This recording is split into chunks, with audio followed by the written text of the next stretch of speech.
नमस्ते प्यारे बच्चों, आज आपके लिए लाए हैं एक बहुत ही दिलचस्प कहानी जिसका शीर्षक है अकाल, जिसको लिखा है पंकज धूमले ने, चित्र बनाए हैं पार्थो सेन गुप्ता ने और प्रकाशक हैं प्रथम बुक्स।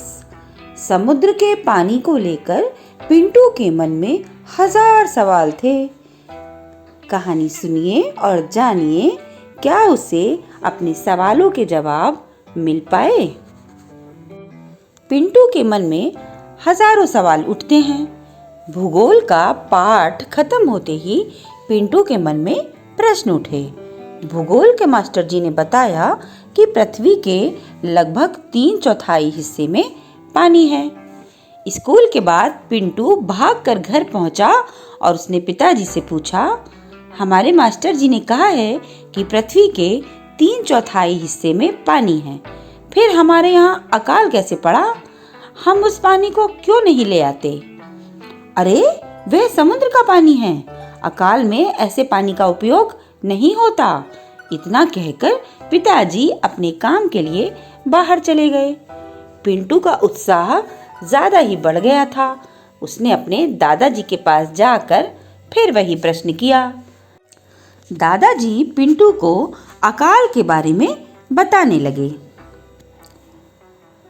उन्होंने कहा, समुद्र का पानी खारा होता है।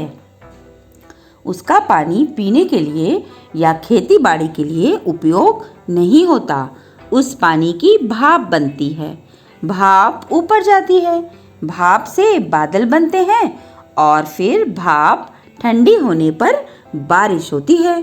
उन्होंने आगे बताया, जहाँ बारिश कम होती है वहाँ अकाल पड़ता है। पिंटू के मन में सवाल आया, हमारे यहाँ तो हमेशा कम बारिश होती है, तो क्या यहाँ हमेशा अकाल पड़ेगा? तब दादाजी ने कहा, अरे अकाल को मात दी जा सकती है। इसके कई उपाय हैं। पानी का उपयोग संभल कर करना चाहिए। बारिश के पानी की हर बूंद को रोकना, उसका जमीन में रिसना जरूरी है।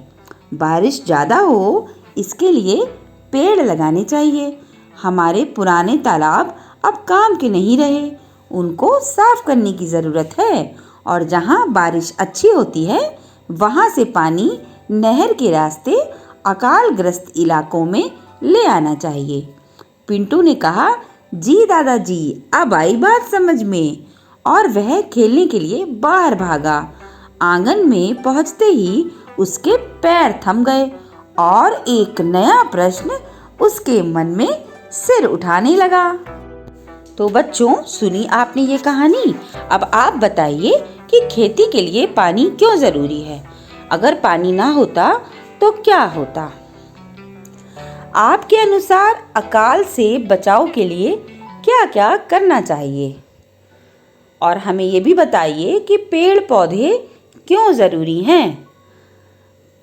और अपनी नोटबुक में लिखिए कि पानी को आप किस तरह से बचा सकते हैं।